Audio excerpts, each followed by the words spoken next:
problem with these only being once a month is that I forget how to do them.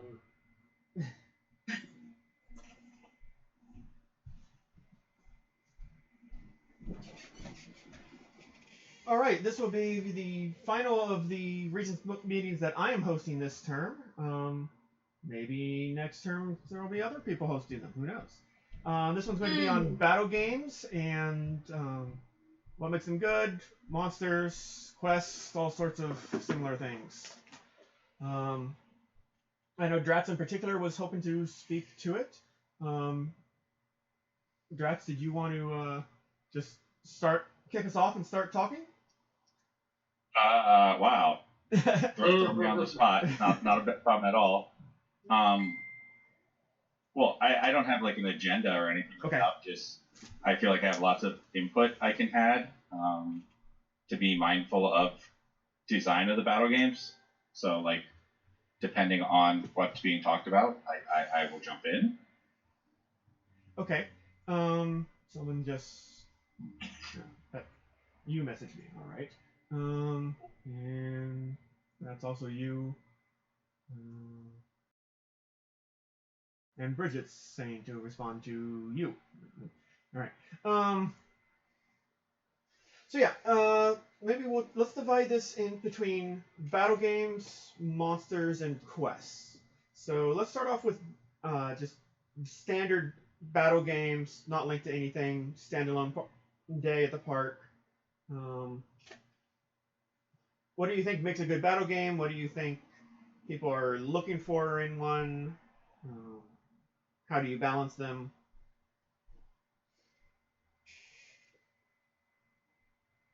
So that's a huge question because it all depends on who's on the field and what they're looking for and what field you have, what culture of the park there is, and the skill level of the different players.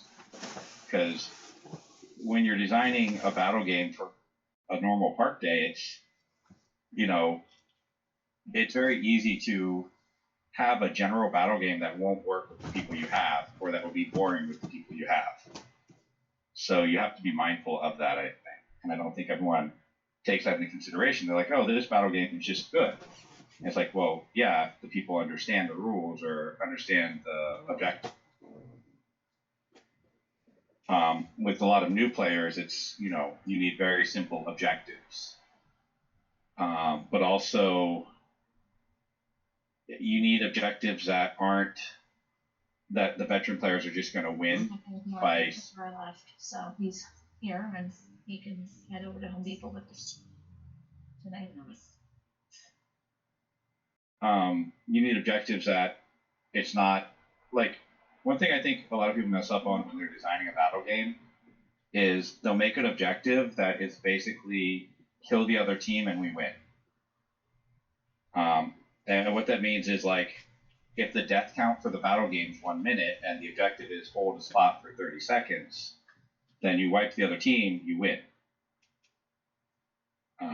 So you have to take into consideration what your objective is versus what the death count is and, stuff like that.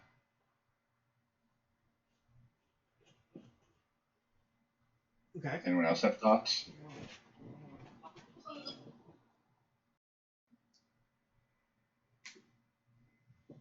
If they fight us, we are enemies. We are going to get punished. Azus, I believe your mic is on. I thought Beatrice just wanted had thoughts to add. And then All right, I can read that.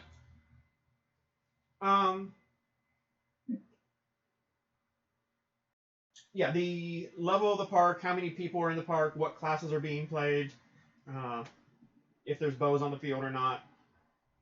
All of those are things that should be considered when picking a game. And what terrain you want to add to it, yeah. So part of it is also, are you going for a fast-paced game or a slow game, or is it going to be like how close the spawn points are, like how close the objectives are? Is it like if I run there, can I win by running? Or, I mean, I've seen games designed where if you have someone who runs, grabs the objectives, and run back, it's done.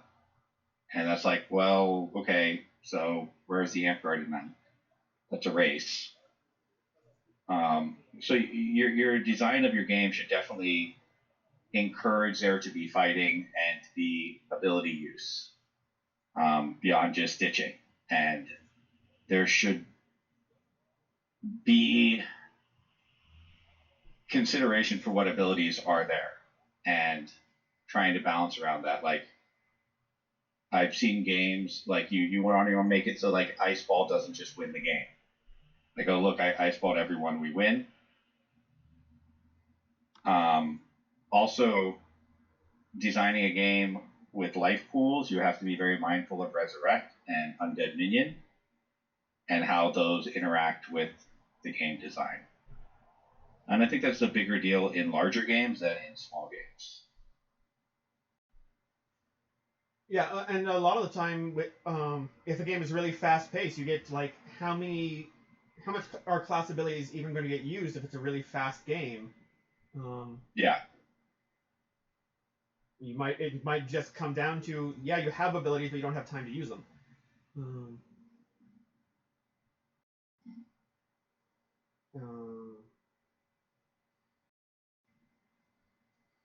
I think there are lots of aspects of the games that people can play with to change the game, and I don't think everyone always understands that. So, like, recently we started playing with life counts and messing with that, and I was hoping to get some feedback from other parks trying that idea out, and sadly, no one seemed to try it.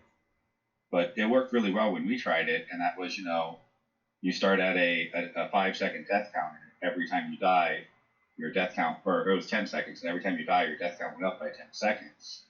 So the game started fast-paced, but then as it got more into the game, it slowed down a bit. So there was multiple aspects, like it let people be fast-paced at first, but then started making abilities more useful. And, the objective was to hold 3 different points at the same time for 20 seconds. And since there's only 6 people, it prevented like one team from just like,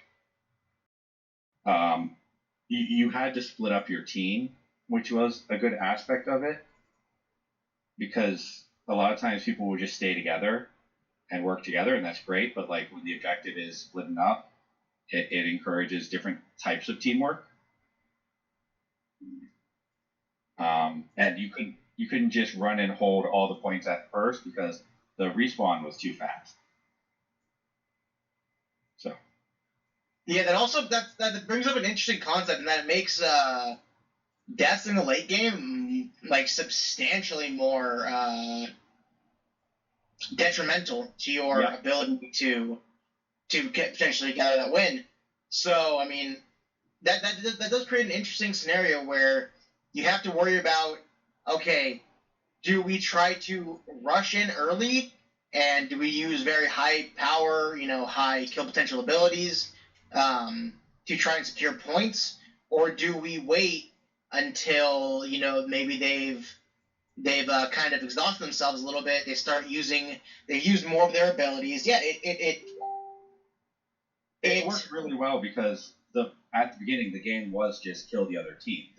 There was no try to get the objective because you couldn't hold 3 objective points at the same time for 20 seconds. It's just you would be sacrificing people. And, not once they come back in 5 seconds. Definitely not. Yeah. And even if they're coming back in 10 or 20 seconds, because there's going to be a constant flood. But once, it didn't end until I was at a 60-second death count, and I know there were some people at an 80-second death count at that point. So the game went where, everyone died multiple times. It also changes things like, hey, I got ice balled. I'm sitting here for 60 seconds.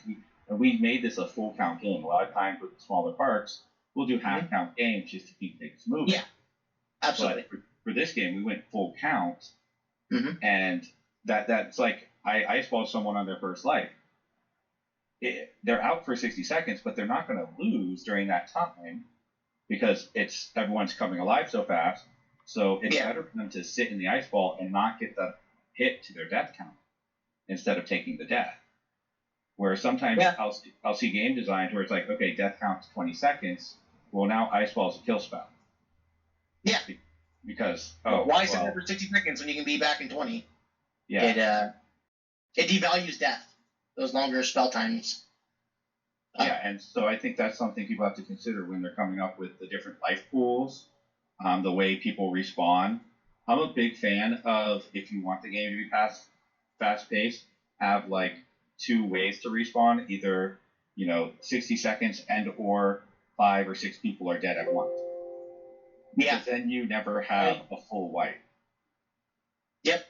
And that's a good way to keep the tides of enemies coming in. There's definitely a lot of value in that playstyle. Yeah. One thing that is just standard operating procedure now is respawn needs to be away from objectives.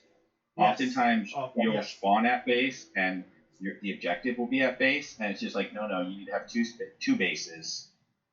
And you can have the respawn near the objective, but it needs to not be on the objective.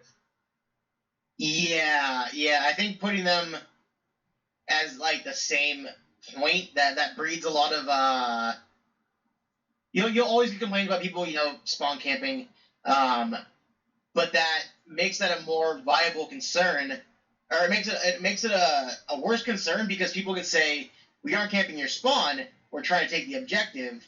And realistically, it's a 2-for-1. They can. Yeah. So forcing is like, if you want someone to play puppy guard, guarding the respawn, you should have to allocate resources to that. You should be, it shouldn't be a free thing. That should be a chosen resource expenditure. And even the other way, not spawn camping, but spawning on someone trying to get the objective.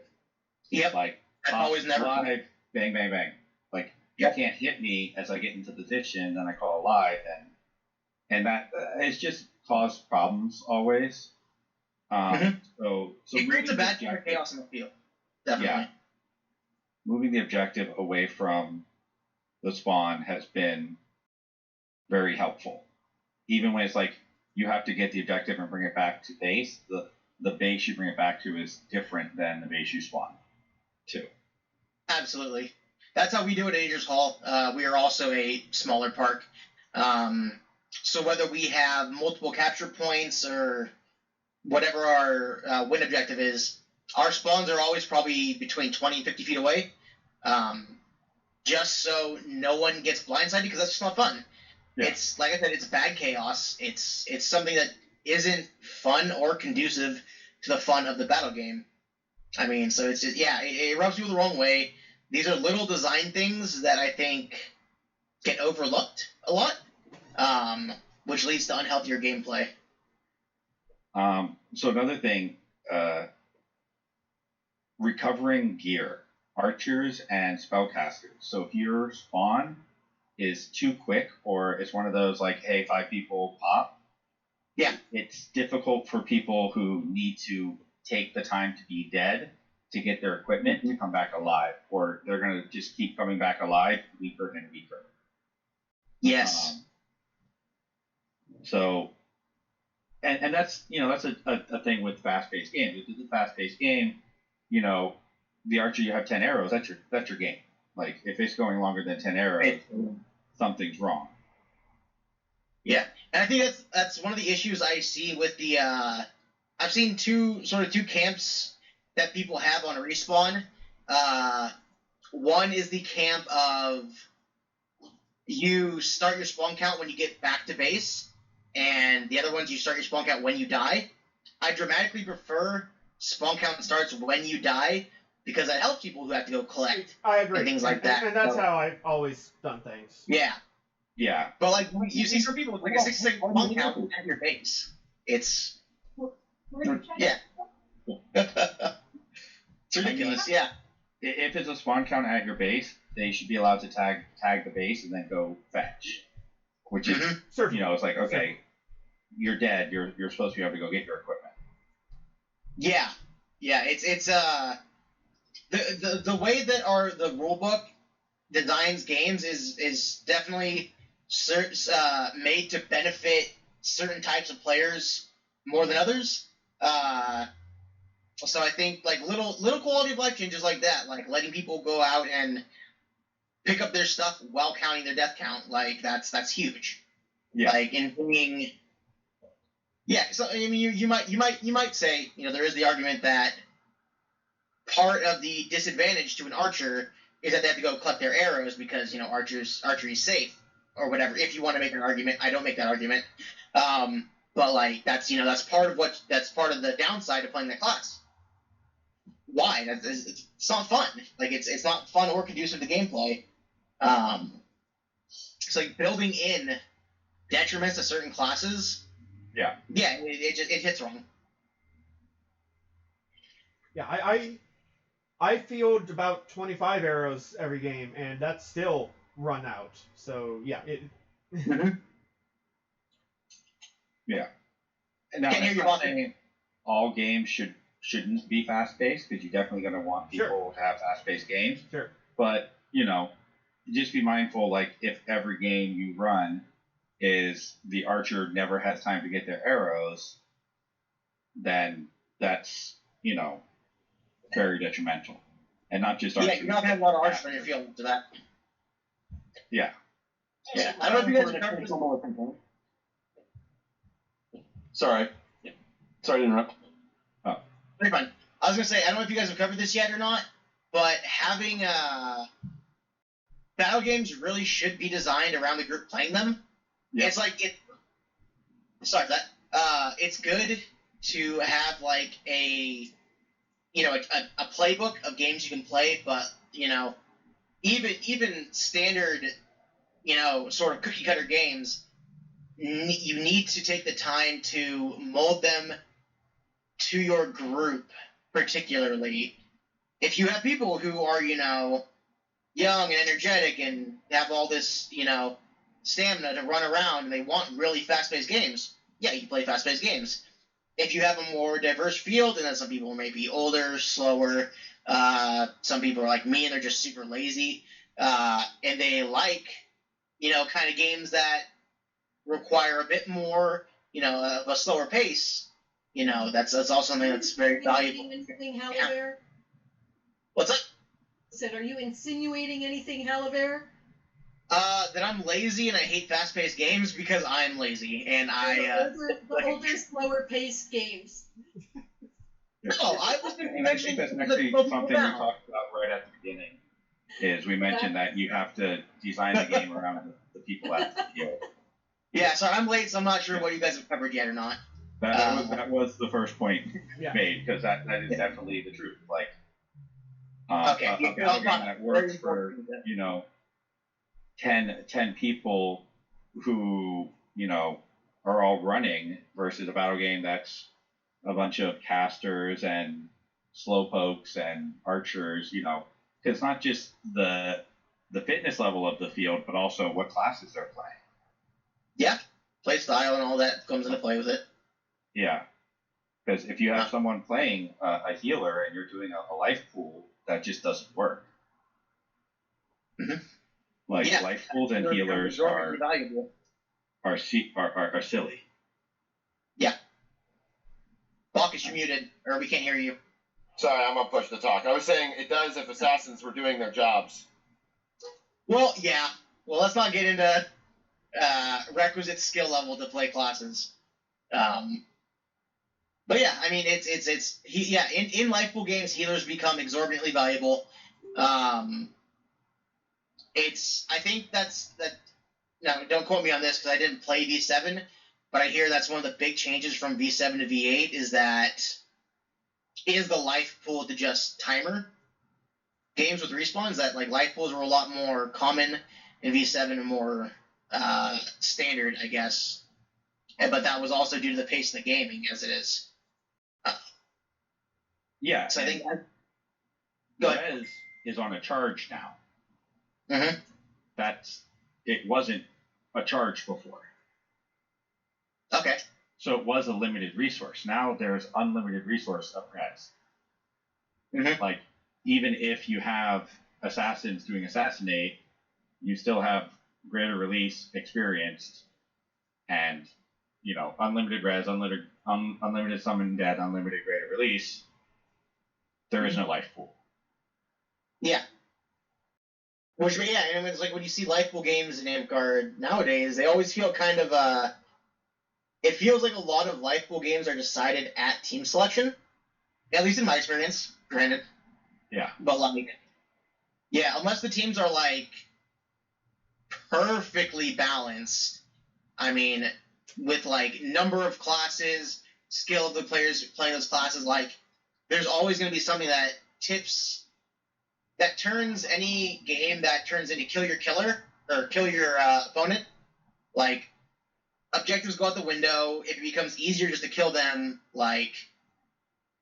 yeah, so I mean, I kind of agree with the change away from life pools, simply for the fact that I feel they inherently make the game less balanced to have. Life pools have a really great place in militia,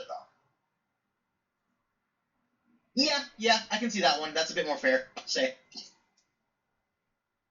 It feels like militia kind of takes the back seat, at least in all the stuff I've heard from, other kingdoms and stuff like that. A lot of the big draw is towards class games, and militia kind of gets dramatically less play than even here in Westmarch. Well, I think that a lot of that comes from our culture of cross gaming here. It's like, okay, I already got my essentially militia battle out of the way when I went to Park for Belly yesterday, so I'd rather just be playing my class game or ditch it.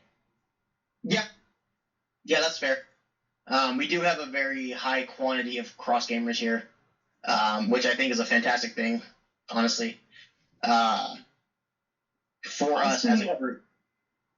I see a fair number of militia games simply because they're so much easier to balance with small numbers. So when I'm going out to my Shire, when you got 4 guys, it only takes one guy at 6th level to screw it for everyone else. Yeah, kind of, yeah.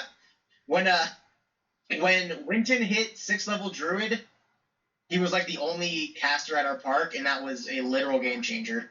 You had to balance the entire game around the 6th level Druid. Yep. And a lot of the time, you'll have the players themselves policing that, not just the person running the game, where it's like, yeah, if I play this, it's going to unbalance things, so I'm going to play something else. Yeah. You kind of trade your fun for everyone else's fun, sometimes. Which, I mean, not necessarily a bad thing. We are a community. Doing something that is going to make things less fun for everyone else, it's kind of not cool.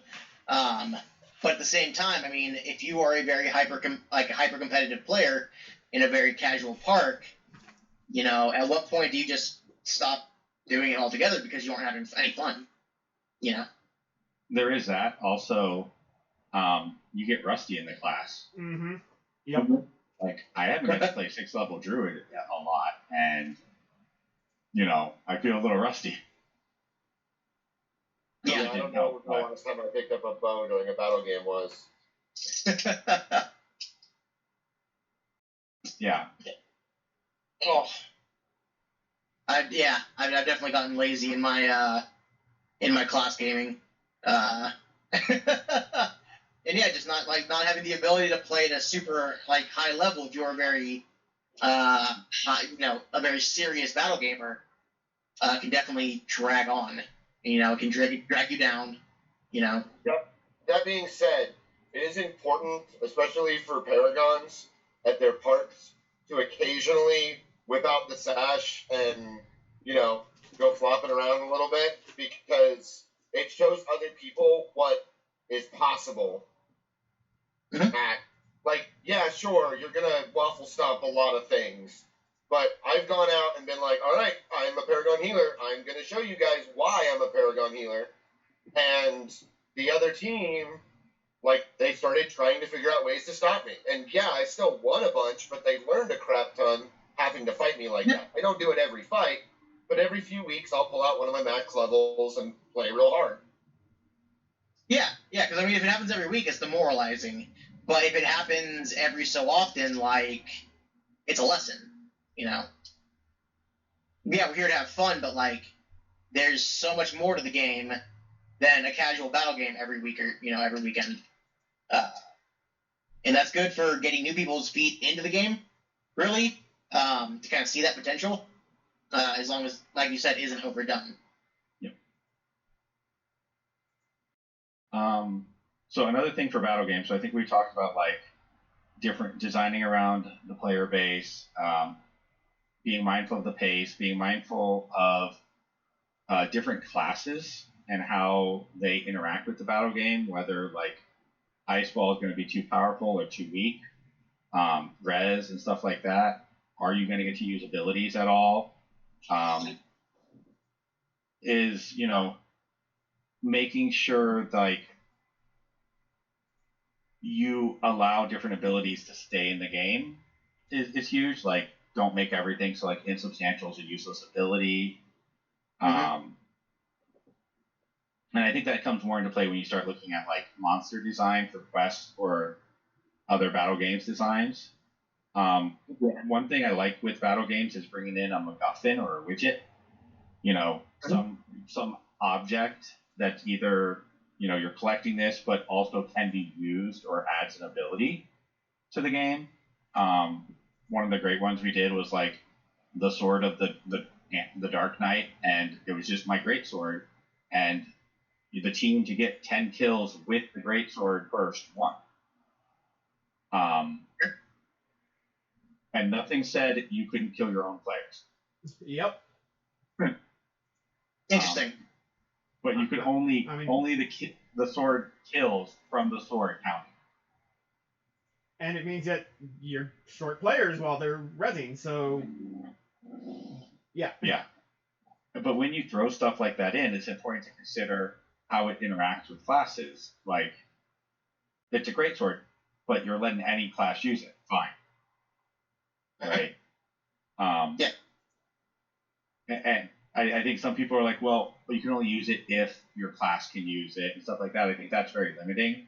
So whenever you have a MacGuffin or something, yeah, it's fine to be like, you can't teleport with it, you can't in-sub or frozen with it, but, you know, you still want to allow everyone to be able to interact. Yeah. Because, I mean, what happens if it's a greatsword and you don't have anyone who uses great weapons on your team? Like... Or you only have one person, and now that person, like, limited. Yeah, it definitely, everything should come with proficiency if it's a game object. You know, everyone should be able to use it. I agree with that, definitely. Outside of certain cases, but that's less prevalent in battle games and more prevalent in quests and scenarios like that. Yeah.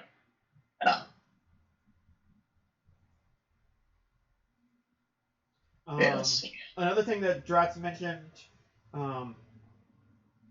at our park a few weeks ago, a month and a half ago now, I ran a quest with a whole bunch of custom monsters in it, and didn't really notice when I did it that they were all immune to subdual and control. Yeah. Bards were useless. But, like, our healer had an ice ball, and it's just like, yeah, that's a useless spell. Yeah. So whenever you design quests, you always want to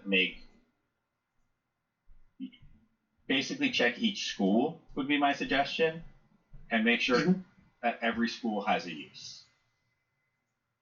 Like, okay, I can't subdual this monster, but I can subdual that one. Yeah.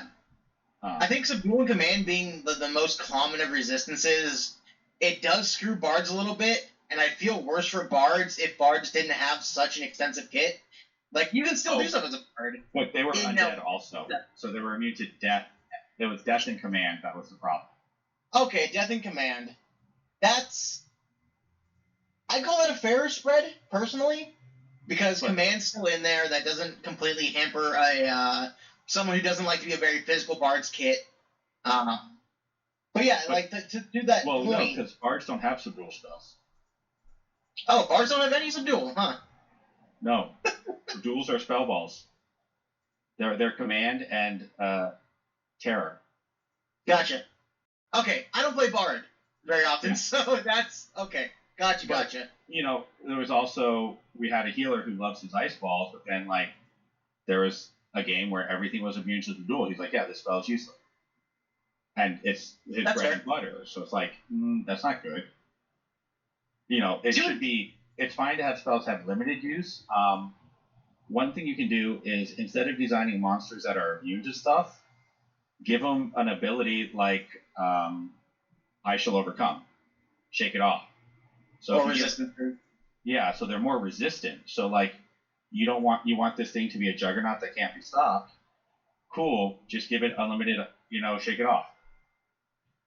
Now all the spell balls, instead of being 60 seconds, are 10. Right? It's still, it still lets you use them, but I think too often our answer is like, oh, this thing's immune to this or this thing's immune to it, and just like, well, there are ways to allow people to feel like they're still being useful with different abilities, that different abilities have a use, without totally negating it. Yeah, there's two general trains of thought I have on that one. One is that sometimes it's good that your bread and butter is taken away, in that it opens the option for you to say, okay, I can't ice ball them. What do I have left that I can do? So there is an argument to be made that it's good to sometimes force a player to think on their toes. On the downside, again, goes back to gauging your part. Some players don't like that. Some players are very comfortable with their ice ball and dagger, But like, I think for the growth of the game, sometimes not all the time, obviously, but sometimes having to say, okay, they took my toy away. Which other toy can I use? Is a very valuable thing, especially if it's not a hyper serious game, like it's like an Inner Kingdom game or something like that. It's like because that stuff always, the waters get muddied a little bit. But like at Park, you guys are there to have fun, saying, okay, let's look at the rest of my list. What do I have? If someone can only be killed by ranged attacks, you might feel bad as a barbarian or a warrior, but you look and say, oh, I have javelins, I have rocks. What can I do with this? And and continue to try to contribute. And then again, only being able to throw javelins probably sucks. You have to actually have javelins made. True. I'm gonna assume that they have javelins, or else making a game that has requires a ranged kill when people don't have that. That's just not fun. That's not cool at all. And that's when you bring in MacGuffins, or like, if you're going to require ranged things, you have objects in the game that are like, oh, here's a ranged game item that anyone can use. Yeah, adding in those things. First off, it increases the complexity of the game, and that which is a good thing. So I find a lot of times simple games are fun, but they can only be played so often when you need to eventually need to spice something up. But it adds complexity to the game, and it gives everyone the potential to be engaged in it. So, if you're a spellcaster and you don't have, any spell balls or anything, MacGuffin, you've got your magical holy chakram that kill ghosts and stuff like that, or whatever. Yeah. One thing I do want to warn about is the win more aspect of MacGuffins is oftentimes, if we make it too powerful, the team, whatever team gets it first, they're already winning, and now they win more. And it's just like, I always feel there should be some aspect of the opportunity to come back, to make the game challenging. Like, you get into a winning position, but now the other team has a chance to knock you out of that winning position. Not and win, but then bring it back to battle. So one of the things that I would talk about is, on that theme, is especially for quest and event games, thinking about the MacGuffin in the opposite way. How can we make this into a catch-up mechanic so that the team that's behind has an opportunity to come back? So your MacGuffin could have a deleterious effect but you need it to score. That kind of thing. Like the old school bomb in that other not jugging game, where you have to score with the bomb. Phoenix League. You're fragile. Phoenix League. Phoenix League, yeah, that thing. Yeah. So that's always a good kind of reference. Yeah. Yeah, anything that comes with the way I like to design items like that is anything that comes with it only makes you better. There needs to be some kind of other side effect. Like, yes, this will kill whatever it hits, but you're fragile while holding it. Like, it's very trade-off, and that's something that could be used to very good effect. You know, I mean, it's as far as like a balancing thing goes, making something explicitly to make it so the team that is losing can catch back up, I feel is a little harder. But you can make the thing that's letting them win so temperamental that it's almost a downside to use it. It's very risky. So I mean, I feel like that's a good way to keep it from getting to that point, if you will. But yeah, go ahead. I was gonna say, like, just one of the things is if you do in like capture points or something where whoever captures the point dies. So like, okay, you capture the point, but you die, and then it's a multi points. Another one on capture points. Each successive point takes longer than the previous one. So nice. You have a 5 count, a 10 count, a 20 count. Okay. That's smart, yeah. I like that. That's a good one. One thing I saw done that I actually didn't like was the Goblin Grenades that happened, and Bacchus isn't here. I was going to... Because it was an object that was reusable. You could drop it on the base and then just keep pick it up, drop it, pick it up, drop it, pick it up, drop it. And there was no like keeping track, so you didn't know that your bases were getting destroyed. So it created this game where it was like, oh yeah, just someone snuck by, nonchalantly and just had a grenade and just bombed 12 different bases with it. Game over. Yeah. So I definitely think stuff like that should be like one-time use. You have to take it back, So going back with the catch-up mechanic, because that game, that the Goblin Grenade game, actually, I had a great time with it. But you're right, it was a matter of one guy sneaking back and popping 3 or 4 bases. You have, say, 3 more bombs than they have bases, and using a bomb on a base takes that bomb out of the game. You have fewer bombs, and you are easier to focus down as you progress in the game, thus adding a capture mechanic to it as well.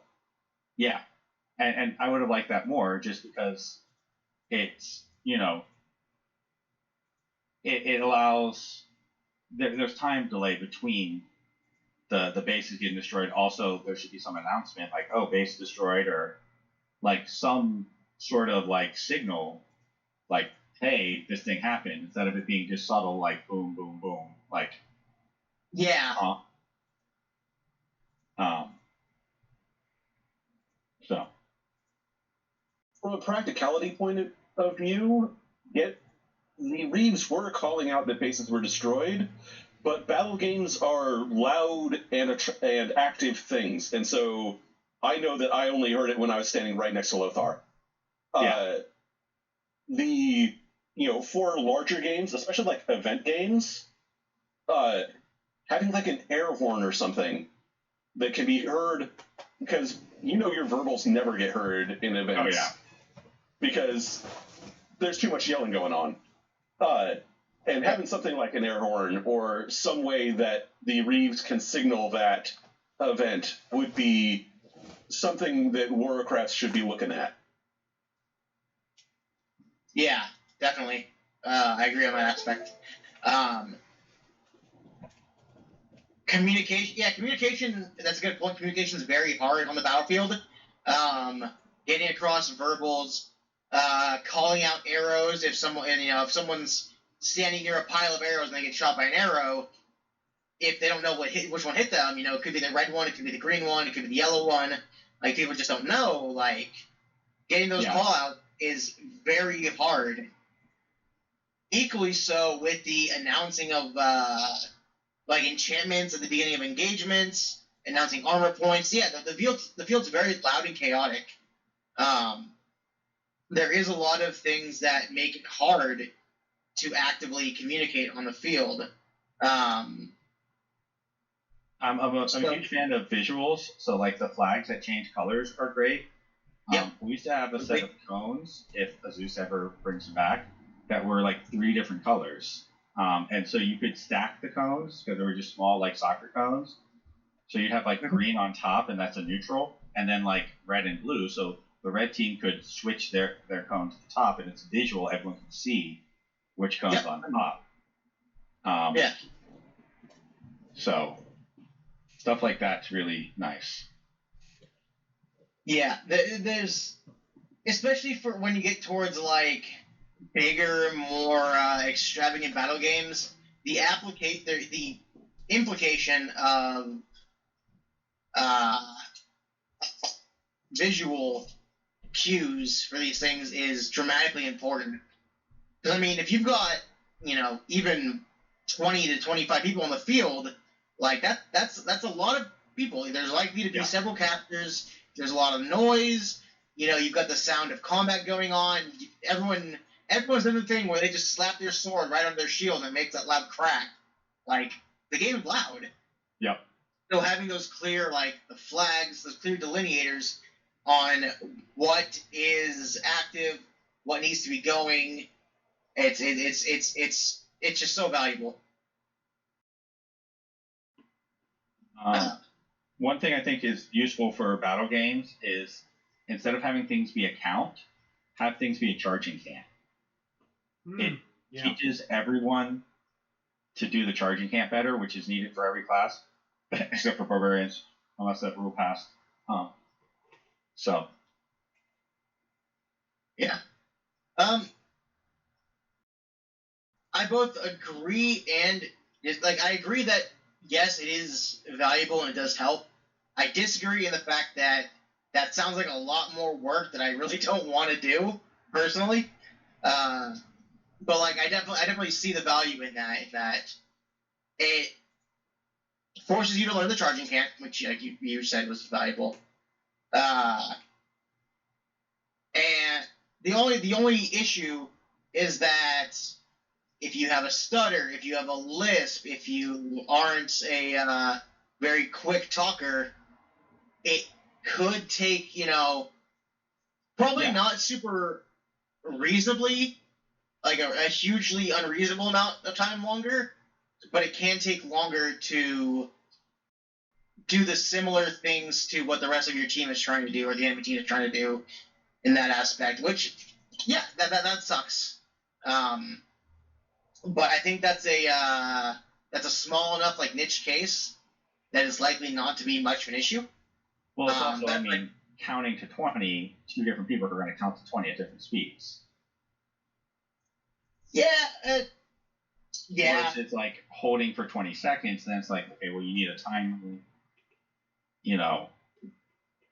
slightly different. Slightly different, yeah. Yeah, I agree. I think as a learning tool, having the charging count replace just a respawn is incredibly valuable. Absolutely. I'll be right back. Were there other topics you wanted us to delve into? Yeah, one of the things was adding terrain to the field, like with the ropes and chains and cones and stuff. And then also quests as sequences of stuff. We've talked about that before at local, but yeah. But yeah, let's go ahead and start on the adding terrain bit. I mean, for terrain, just having ropes and chains that are you can't see through, you can't shoot through, but you can teleport through is great. Bridges, anything like that always adds a different aspect to the game. Even if it's just one wall, you just put a wall in the middle, and now all of a sudden, people have a way to hide from archers, or who don't have a shield, or archers can get into fights around the corner. or people can Yeah, we had a lot you of that last Sunday at our park. Yeah. Yeah, and just having a way to duck out of spells, it just adds a different aspect to the game. Are we talking about train? Terrain, yeah, just ropes and chains, just putting something down is great. It doesn't even need to be like major. Just be mindful of how it interacts with both teams when you're doing it. If you can like do it symmetrical, that's great, but it doesn't always have to be symmetrical. Creating artificial choke points for like getting an object is great. And you know, terrain can also be useful for like having different effects. Like you can kneel, like a kneeling wall. Like if you're kneeling behind this, you're immune to ranged attacks or something. Mhm. You know, you have a lot of options with terrain. Yeah. Now, one One of thing the things that after one thing we had back in earlier editions when we had more monster books is they often had a lot of terrain effects in the first chapter of those monster books. And some Water. of them, water was there, like various carnivorous swarms that might do a wound or something. There was like, if you added them all up across the books, there was like probably 20 of them that you would either just mark off or put a tarp down or something like that. One that we experimented with bringing back in a recent game was a monster that could throw a field, and it would. Oh, that was awesome. Yeah, it would make a field throw a spell ball, and it would make a field where it landed that had an effect. And I think it was a wound and an entangle. It was a web type thing. Yeah, so the monster had a spell ball. I played the monster, and it was basically an insect that shot this like acidic web, and the spell ball, it wasn't when it hit, it was when it stopped moving. If you were within 10 feet of the spell ball, you took a wound, and then within 10 feet of it was a web, and you couldn't move, or you were slowed. Okay. And it just created this very interesting aspect that I'd have people running, and I would toss the ball in front of them, like as a toss to land in the ground, and they would be jumping out of it to get out of the explosion of the grenade. And it's not when it hits. It's not like I'm throwing it at them, but I'm throwing it to them or leading them. Oh, it was so much fun. That was like the best fun ever, and people loved it because they were like, oh my god, and they had to like jump away from the spell ball, where if they had a shield it didn't matter because it's an AoE, and because it's 10 feet from where it stops, it was quick deploy, because originally they were talking about like trying to put down a chain or something, and that's like the whole point we got away from Thornwall Immolation, stuff like that, was we don't want to stop the game to put an object down. But if you have a spell ball that's just like, hey, within 10 feet of this, like we know 10 feet, we know ranges, you can create monsters and effects that can quick deploy to terrain, and So my experience of AoE effects is that you basically need a reeve for each one. So well, the monster basically reeved out that effect because it was reusable. They had to go pick it up to use it. Right, but for making calls, what is 10 feet from this ball? For pointing out, no, you stepped in, so now you're slowed, and all of the other ancillary stuff, they are very reeve intensive. True. And so if you were going to do something like have 5 guys on the side, each with that ability, you're going to have to be very wary of your reeve staffing. That makes sense? Yeah, totally fair. I just think I don't think I would want to have 5 out there. I think that's a little too much chaos. But I think having 1 is very viable because AK, whoever's throwing it, can kind of self-monitor it and be that reeve for that spell ball effect they're doing. Self-monitoring goes against also one of our principles that we don't call hits on other people. But it's not a hit. It's a wound. If It's there a was cl- intensity, We do call range on spells. We do call projectiles. You call shots for projectiles. In archery, you tell the person you hit them. You don't call melee shots. You don't call archery really either. That's actually one of the big distinctifiers we have between like Bell and Dag is that their archers do call their shots.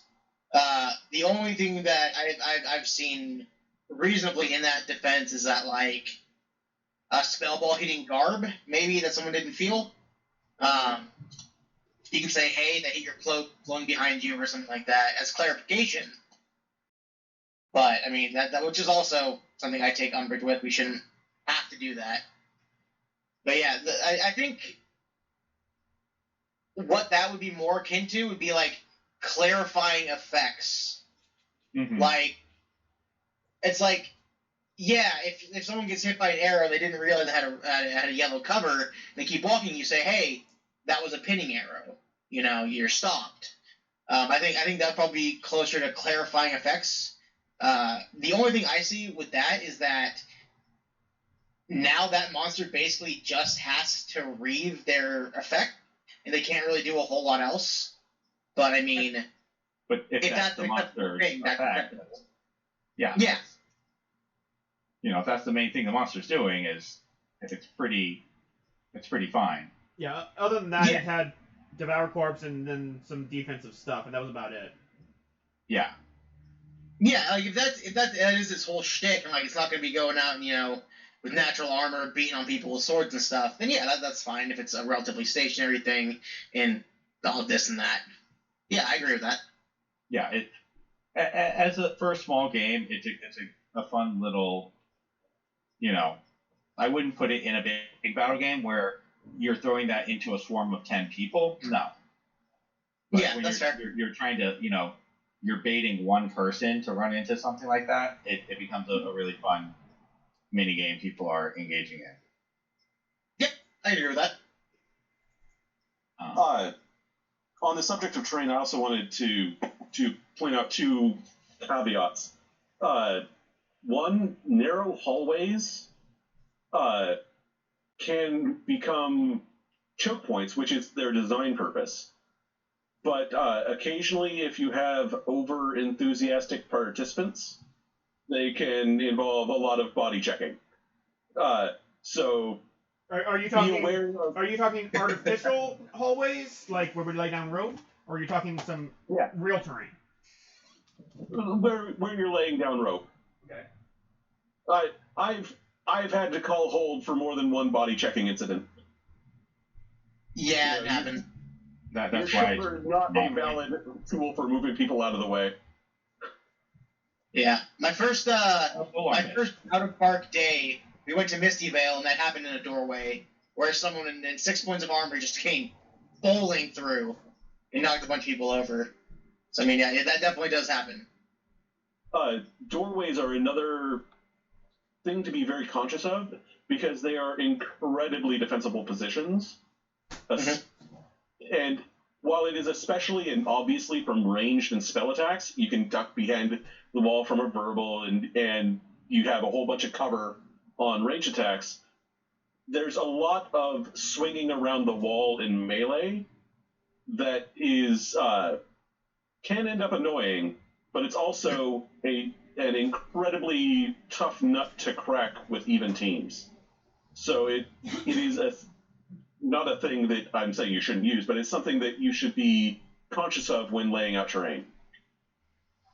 Yeah, the direct application of terrain on the field should be relatively extensively thought out. Things that if you look at it like you look at like a D&D encounter, it's like, yeah, having a good choke point is great, but when you realize that there's actually people going to be fighting in this, I mean, it can get really muddled. Was that a swing? Like, if you don't have an actual doorway, was that a swing over the ropes? Was that valid? It can get messy once people start, like, piling up at a really narrow choke point. So, yeah, the application of terrain, what each terrain is, how it's interacted with, is one of those things that it should be reasonably well thought out. again, that's the win more issue. Like, don't put the hold point inside of a room where I can hold the point and guard the door at the same time. Yeah, absolutely. I agree with that. But you can only put an objective inside of a room that I have to get out of the room. Because now it becomes a two-way street of like, yeah, you're in the room, you're in a very disadvantaged position, but that's not where you need to be. And I can defend you getting out just as easily. Yeah, I would agree with that. But yeah, it's just terrain's a tricky beast because it's incredibly fun, but you do have those instances where things can get a little muddied. But it's still definitely something worth investing in for a park, even if you just have like I love the chains at Wyvern Spur because the chains are very clear contractually on the ground, where things are. Like, it's hard to miss that bright yellow or bright white chain. Like, I think that contracts real well. Unlike having the like on a grassy field, like the light green flagging tape, or the yellow one, that can get kind of hard to see. So I think you can step on the chain or kick the chain, and you'll kind of feel it. It will move and give, but you'll know you're stepping on a border. Or with the flagging tape, you might just step on it and run off with it and not even know. Yep, definitely done that before. One last thing on terrain, looping back to what I mentioned before, using the V7 alternate monster books, the monsters you'd have to up their stats and get them changed, but the terrain effects are pretty much consistent, and you can use them pretty much as is. And those should still be available for people if they want to go to the. They're probably on the Amped Wiki. I don't know if the Door 7 group is still active anywhere else, but all the books should still be available for people to reference those. I don't think we need to get into monsters specifically. I think we kind of talked on that. Right. That monsters can be a full topic, but keeping to the specific things like we were talking earlier, let's talk monsters and quests, and larger battle games or story type things. One thing that I ran into recently with quests is don't design the quest. Don't design chain of quests that requires step 1 to succeed in order for step 2 to happen, because then you're not actually playing a game, you're telling a story. Yep. It's like in this quest, the players are going to do this. It's just going to happen. They're going to win. Then the monsters have no objective to win or hold, or there should be a lose condition or partial victories. We've been doing a lot of partial victories lately for our roleplay quests because of this, and I think it's been adding more to the story, because now it's it wasn't just this, this team won completely. It's there was balance and there was this and that, but now it can drive the story better, because it's not railroaded. Yeah. I think the person who is probably my favorite battle game runner is Lord Fate he used to be from Aria Assault. He's over in Fresno now.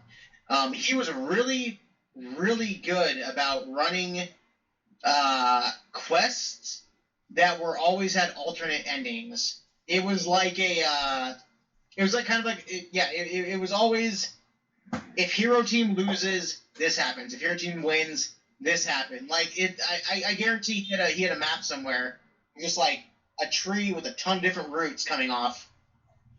Because the likelihood of just running a game of Dungeons and Dragons or another tabletop game, the likelihood of the hero team doing exactly as well or what you expect is near zero, unless it's made so scriptedly that the other team basically doesn't resist whatever the story is trying to tell it to do.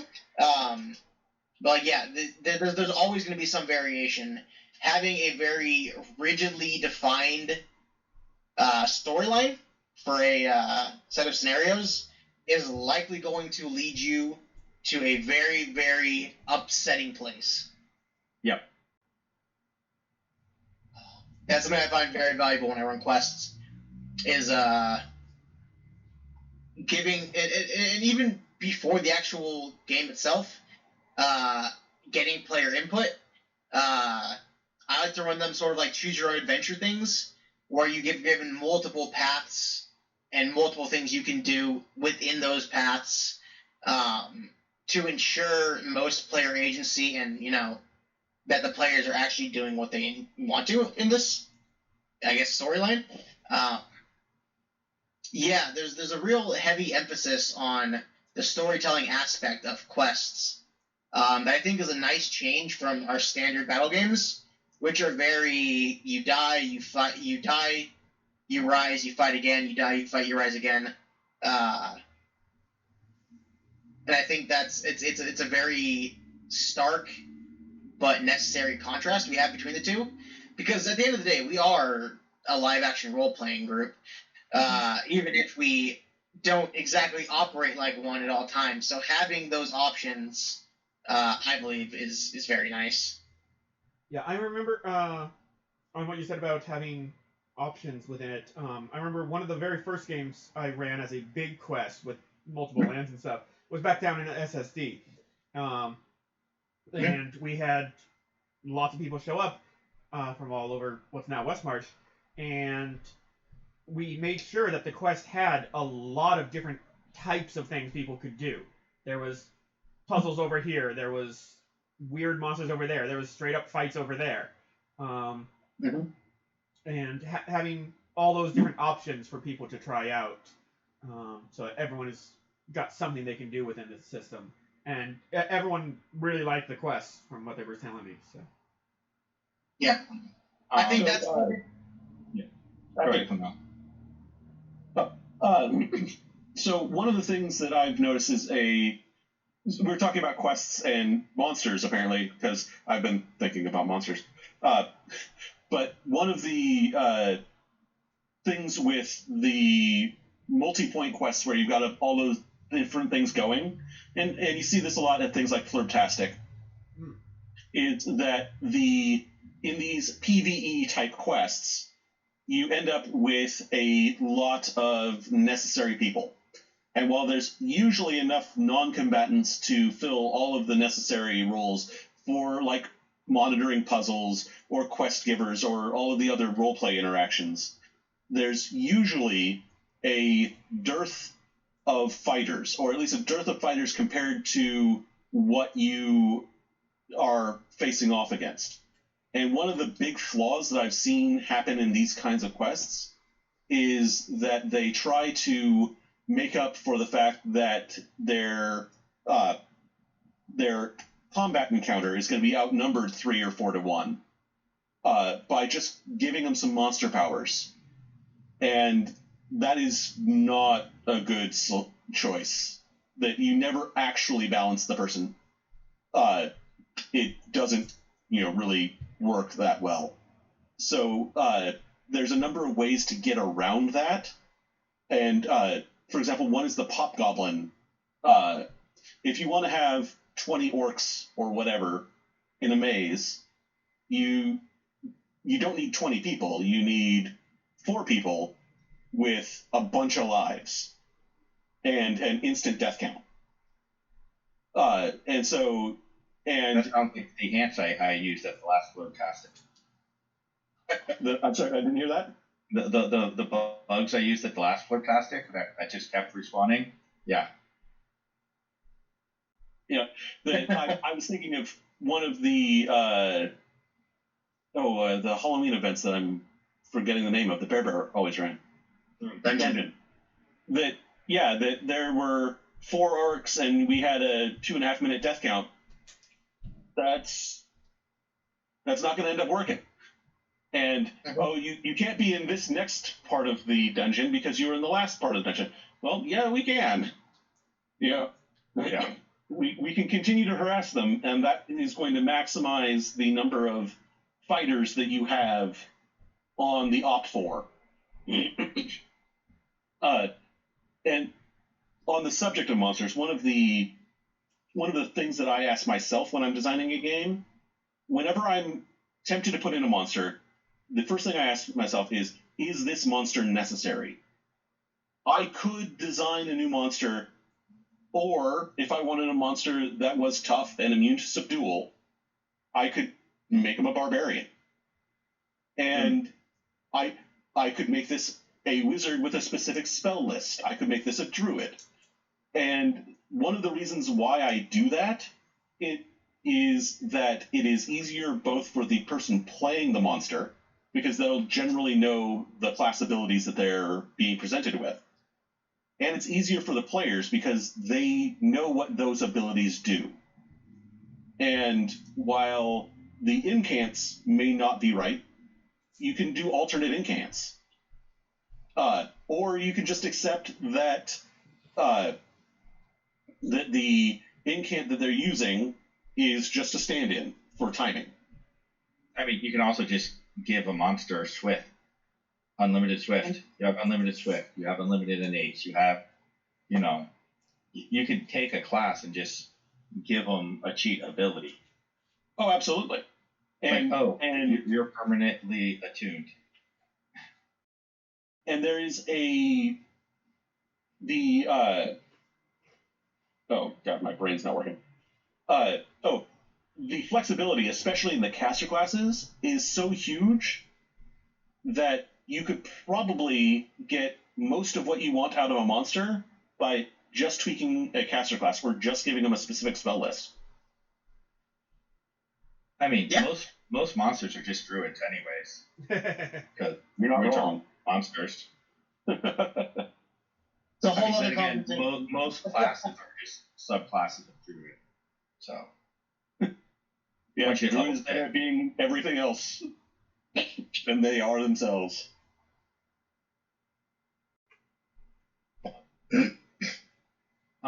One thing is you don't have to force group work in Quest.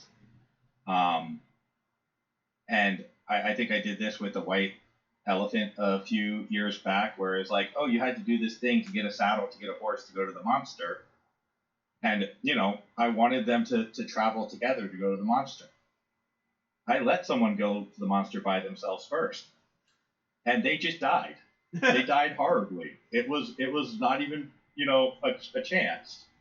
And it was fine. Because then they came back and they're like, well, I lost my saddle. I got to do all this again. And I'm not going to make that mistake again. I'm going with the group. So it's fine to, punish people who go off on their own. If you want group work, instead of telling them you have to go as a group, because maybe they'll, someone will put together a party that's good enough to do it with 3 or 4 people. Cool. Mm-hmm. So I think that's a fun aspect of Quest is like, yeah, there's ways around this, but in most situations, you want to make it so that if a level 6 warrior who happens to be a sword knight shows up with ancestral armor, golem, and a few other enchantments, they don't just, stomp on the monster. Or that stomping the monster isn't the entire solution. Yeah. Mm-hmm. And that can just be giving the monster some get out of jail free cards that, a warrior couldn't deal with. Balancing a fight against a sword knight is just generally difficult, period. Verbals exist. Yeah, and that's typically the answer, is just give them a spell that's just going to take them over. Sorry about my language. That's kind of really your only option at that point. But that's a very large player skill thing that's probably its own separate topic within this debate. And oftentimes you grab that sword knight to be that monster at the end, but whatever. Yeah. Yeah, I mean, yeah, that's fair. The sword knight is the monster at the end, and you give an instruction. The PCs are supposed to win eventually. Yeah. Yeah. Well, you just don't you make the monsters defensive oblative. you don't give them a way to repair. Yep. I mean, that's what we did with the white elephant. Like, the thing was a beast. It had, points of armor everywhere, but people chipped it down. Just a throwy here or something there. It wasn't, one battle and win, but you were eventually going to win. Yeah. Or you're going to run out of time. So. Yeah, and I think that's, I know it's been brought before, but just to reiterate how crucially important multiple win parameters are. Having multiple ways to win or lose. Win an encounter. Yeah, win or lose an encounter. And they do not have to be the same for both teams, but yeah, have them. Yeah. Whether it's like whether it's just like a flat battle game, you just have two teams going against each other, or you have a team versus monsters and like a quest, like whatever it is, there should be multiple ways to end the encounter. And honestly, in my opinion, I think just killing the other team shouldn't be one of them for the most part, most times. Yeah. Because that's always exactly what people are going to default to, is just going out. Like, typically going out and just killing the other team is the easiest option, so, like, why would you worry about, going through the complexity of solving a puzzle to unlock the door or anything like that, when you can just go over and just, like, beat people to death. Like, it's like, so as that'll always be, like, the first option, I prefer to not include it as a viable option. Like, going out and killing the other team to make sure that, like, the rest of your team can finish the puzzle first, totally fine. But being able to shatter out a team in its entirety is just, like, fighting your opponents should be a viable tactic, but it shouldn't be one that wins you the game. In quests, in, like, standard battle games, I have less of an issue with that. So one of the things that, and I'm sure that the conversation on this happened before I showed up, but one of the things that has been tickling my fancy of late has been asymmetric win conditions. So you've got Team A and Team B. Team A's win condition is shatter the other team. Team B's win condition is collect all the orbs. So, they are doing different things, and the easiest way to balance those win conditions is to have a metric and you do it twice. You swap sides. Right. That's the easiest way to balance them. But like I said, I'm sure you guys had... No, we didn't mention that. Not the subject of game design before I showed up. Yeah, we did. But asymmetric win conditions are definitely a thing, or even partial win conditions. We did a three-team battle game where there was, 20 objectives, and the different teams had different, like, goals, because there was the good, the evil, and the neutral. So the neutral was trying to destroy the objectives, and the good and the evil were both trying to corrupt or holy them. So the neutral wanted there to be balance. So when the unholy was up 3-0, the neutral then attacked the unholy so that holy could get some more points. Because for the neutral, you want there to be balance, so you have this, like, middle team, but at the same time, the neutral team's trying to destroy them. It wants them really to be 0-0.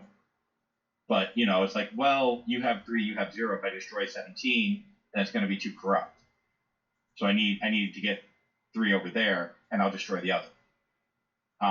And for the holy and unholy, they didn't want them destroyed, but they didn't want them corrupted in the other way more so.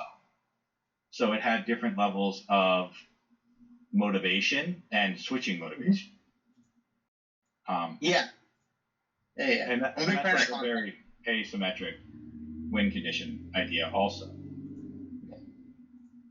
Asymmetric win conditions are also really fun when neither team knows what the other team's win conditions are.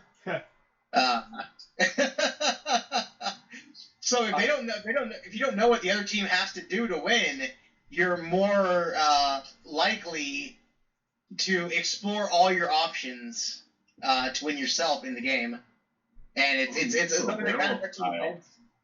Huh?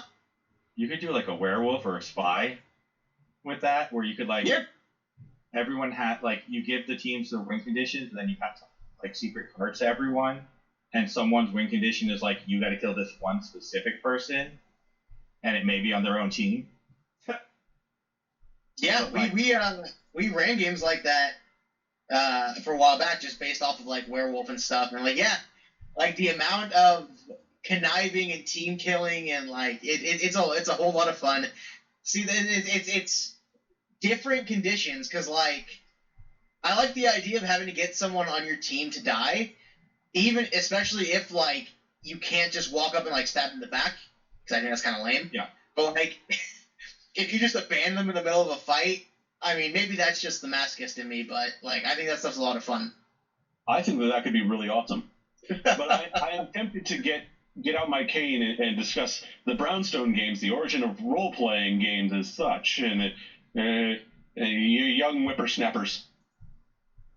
Oh yeah, I got no idea what you're talking about. So, yeah. I don't either. The Brownstone games were a series of Napoleonic, like 10mm miniatures war games that Dave Arneson had been involved in. And this provided the inspiration for creating Dungeons and Dragons. So there were like 4 teams, right? 2 were Napoleon's legions, 1 was Britain's legions, and then one of the teams was just 5 college students. And they had a different win condition from everyone else. They had to get close to fights and study how they went, so that they could bring that information back to the university. Huh, interesting. And very cool. They won by doing something completely different from both Napoleon and I can't remember who the British guy was. That's cool, I like that. No, Admiral Nelson was not involved in Waterloo. He was not involved in land combat at all, sweetheart. I keep wanting to say Cromwell, and I know that's wrong. Wellington, I think it is. Yes, Wellington. Sounds right. Yeah, I don't recognize a single one of those names besides Napoleon. Yep. So that was your history lesson for today. Nice. One thing I want to comment on is like battle game design with terrain is being mindful of the dead, and when you're designing games that have terrain, like making sure there's ways for the dead to leave the field easily, especially if you have choke points. Like, when we fixed the Mopperly like a few years ago, it runs so much better than it used to because we added some death channels for the people to get out, and we made the living people, the attackers, fragile. So now that you don't get people kneeling at the door.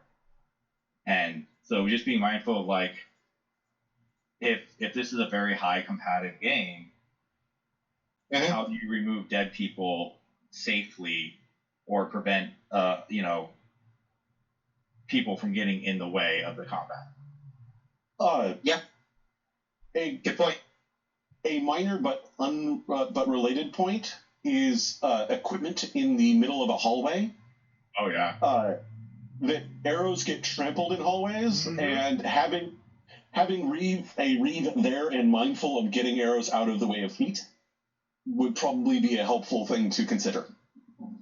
The best bridge battle I ever ran was at a what's now called Gathering of Monarchs, but back in the day. And it had 2 bridges, and it was, militia style. And I had a dedicated reeve in the center, just collecting arrows. And because the bridges were over ravines, you had a lot of space for the arrows to fall. So it gave you space to remove stuff from the battlefield, and gave the reeves places to be. And instead of having like one large bridge, which would have been impossible for people to get into the middle of, if it's like 5 or 6 people wide, then anything falling in the middle of that bridge is stuck, having two smaller bridges where they're like 3 people wide with an aisle in between them lets that you deal with that equipment and those arrows. Yeah, absolutely. And yeah, that goes back to the mindfulness of how you design your game, which I think is it's probably more important than a lot of the other aspects of it. It's just like, because if the map doesn't work, if the map's broken from the get-go, I mean, there's really not a whole lot you can do besides stop the game, reformat, redesign, and all that. But yeah, I think it's an aspect a lot of people who maybe don't make a whole lot of battle games don't really think about all that often, is how well things are going to work together. I think it's a good note. Yeah. One thing I'm looking back into is for future battle games at big events is actually having like designated Nirvana versus base, because the whole healers can only summon corpse and res for people who moved at base. So having a base that's separate from Nirvana, but like in front of it, so your dead are in a Nirvana behind base, but you have like a big area defining its base, so your healers can be up there rezzing, but also so people can come in and attack the healers and not have to worry about wading through the dead. Okay, yeah, hiding around the dead is a big problem. So I think of it kind of like a football field, and the goal, the football goal is the Nirvana, and then like the 0 to 5 yard line is base. So if you're dead and you are not actively summoned, then you should be in Nirvana, right? And if a healer runs into Nirvana, they die because you went into Nirvana. You're dead. You're out of bounds. Yeah, that's fair. I mean, but let's be real. Hiding amongst the corpses of your slain allies is a very, historically accurate tactic. Yes, but you're not bringing. Historically, you're not bringing them back to life. Ah, well. that's what the textbooks would like you to think.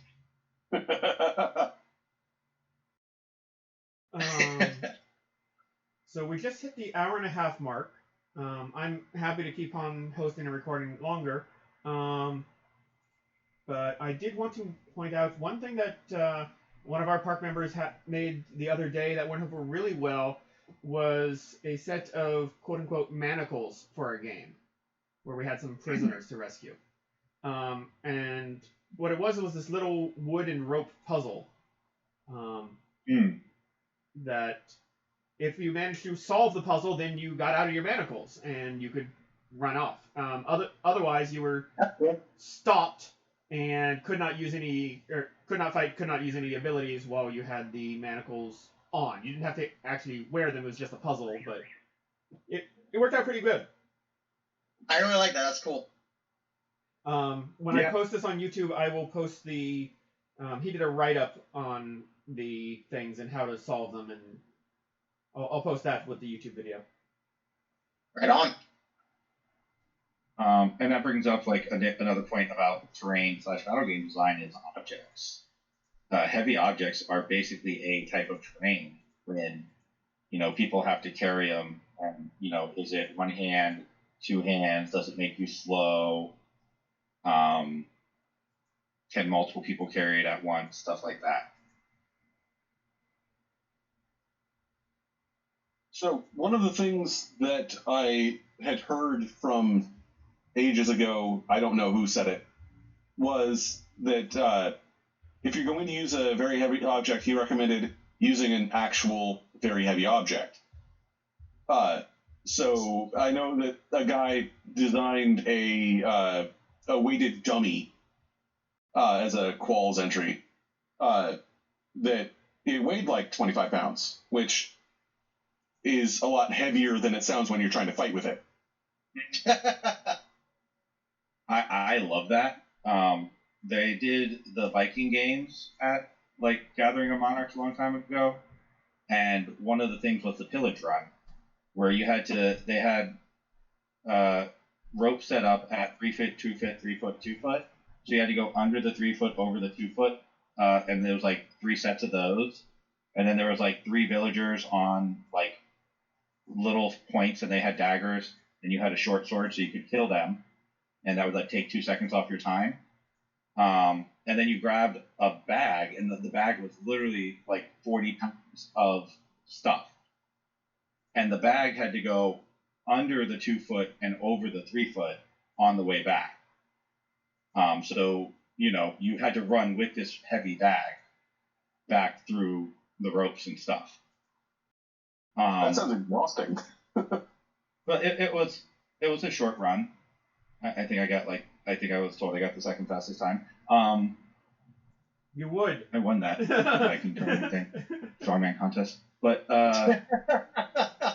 shock ass. But the thing is, like, if you actually have an heavy object and it's 25 pounds, for some players, they're going to be slow and incapacitated. For me, that's passive weight. Like, that's why I always, like, when people are like, oh, it's a heavy object, you're slow where you're carrying it, I always make the joke of, like, what about me? And, like, you need 2 hands. I'm like, what about me? Can I, especially if I'm playing a barbarian, it's like, come on, I'm playing a barbarian. Let me carry that one-handed. What? I'm slow? Why? Look, you're a statistical anomaly in Amgard. That's fair. So I love the idea of actually having, like, a hay bale. You have to carry a hay bale, because I'll run out there and grab 2 friggin' hay bales and run with them. Where most people would have to team up to carry it. It sounds like the answer to that is to get something that's awkward to carry rather than just heavy. Yes. Well, hay bale's kind of awkward. Hay bale's pretty awkward. Hay bales suck. They like move around and they shift and like it's hard to get a good grip. Hay bales are awful. Shed everywhere. Yeah. Terrible. Awful. Yeah. Hay sucks. But you got to be mindful of. So we had someone who was thinking of doing a battle game, collect water and a cup and like fill up another cup, and it's like, well, that's not going to work because once it spills, your battle game's done, unless you have like an endless refill of water. Like, oh look, someone kicked it over. Now we don't have any water left. Also, an arrow hits it. Now the arrow's wet. Getting it on garb if you have metal gear, like, it's a fun idea, this idea of water, but like you can do the same thing with like a ping pong ball and a spoon. Yeah, the FOM games used to have the water carrying ladles, and it turned everything into just a muddy mess. Yeah, because it's all over the field. Twisted their ankles, and yeah. And see, I never minded that. It was always in the middle of summer. Next FOM will not have a water ladle game. We haven't had it in several years. Yes. I'm just reiterating that because I'm more a crap.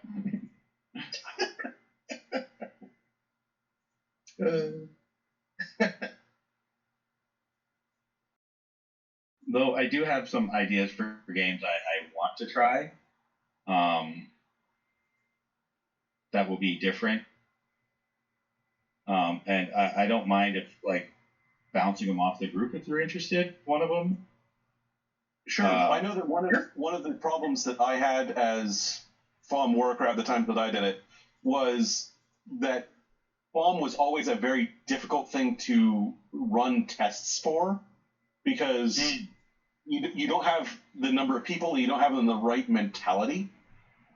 So it always had to be a lot of just running it through in your head and hoping it came out well. And it usually does. Yeah. All the FOM games I've designed in the past that have been used have been very successful. Like the throwing axe gauntlet, people love that.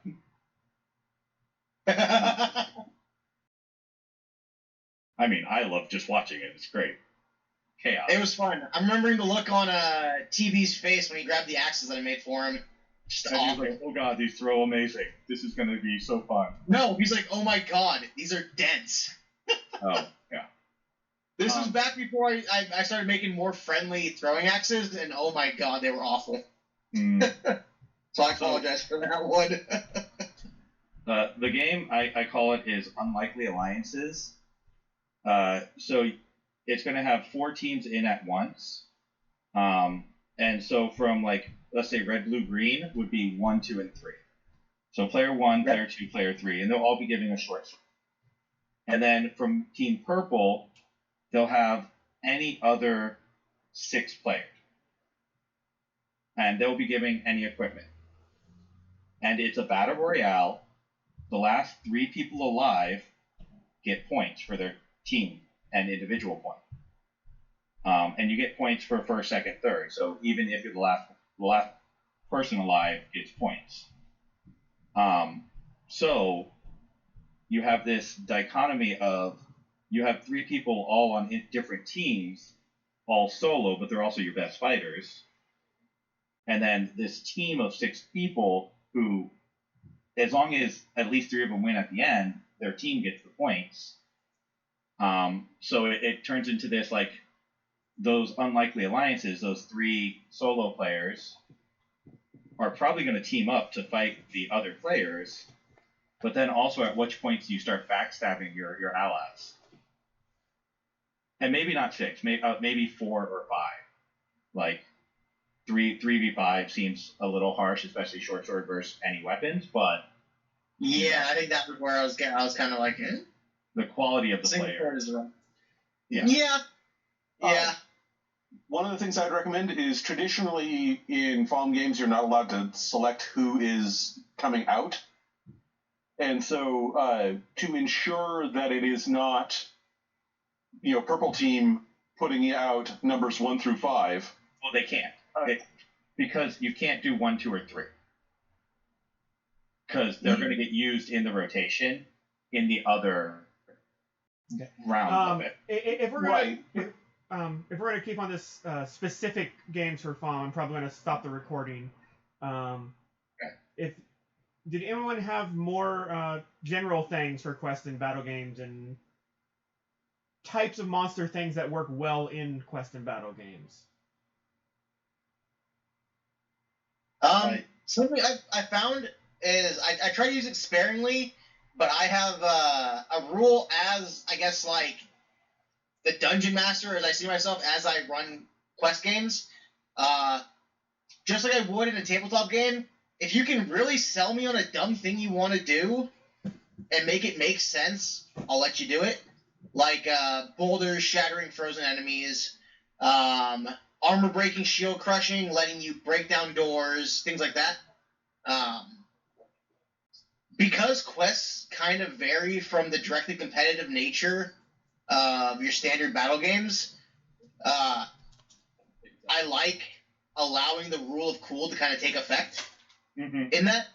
I feel like those are the kind of things that, like, or if you like, give your players inspiration points to give it a name, and then for every one they spend, they can do a dumb thing like that.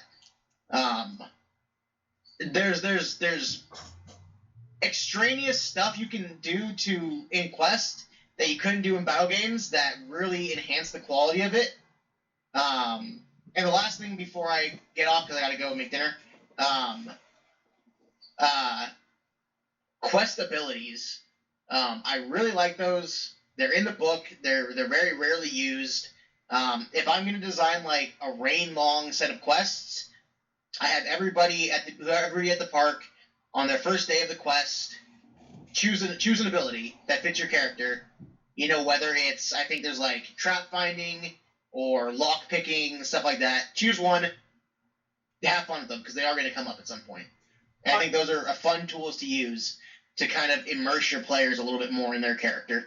I did something similar to that late 2019, and then it got cut off by COVID. Mine was a bit too complicated, but because I tried to put too much stuff into it. But yeah, it was a fun idea to be like, all right, this as an archer, I know there was a whole bunch of different ways you could pick, and I picked as an archer. I picked hardened weapon, sure. Yeah, I think something else that's in the rulebook that's not used enough for battle games trinkets, Yeah. relics, Yeah. talismans. Yep. Like, you can put those on a battlefield. You can put them, you could just have, like, a shop at the beginning of the day of the battle. Like, oh, you came early? Here, get a trinket and use it in the next game. And So- trinkets, especially because they're not terribly overpowered. Trinkets are something you can just give away without worrying about upsetting your game. I mean, if you're giving away Michael's hammer, that's going to change the effect of everything. But if you give away the talisman of stone skin, that's not a huge change to anything. You don't have to worry about rebalancing around that trinket or anything. Yeah, give them away. Absolutely. Give potions. They're super fun to use. Yeah, definitely. And they can also, like, oh, look, you're playing a barbarian and you don't have armor. Here's a potion of bark skin. Now you can, for a life, play with some armor. Yeah. And these are all things that just, like, they're in the rulebook, but we don't use them, but they enhance the fun of the game, so, like, you might as well use them. Mm-hmm. All right, take it easy, guys. All right. Good night. Klanov, Dratz, did you have any more you wanted to add in, or should I wrap it up here? No, I think that was it. Okay. Nothing off the top of my head. Yeah. All right. Well, thank you for contributing, and I'll see. Well, Dratz, I'll see you tomorrow. Maybe. Oh, that's right. It's an off week, so yeah. Yeah. I have other things I might be doing. It's dependent on how things go. All right. It's like, and if I do go, it will be late. Okay. Well, So- talk to you later.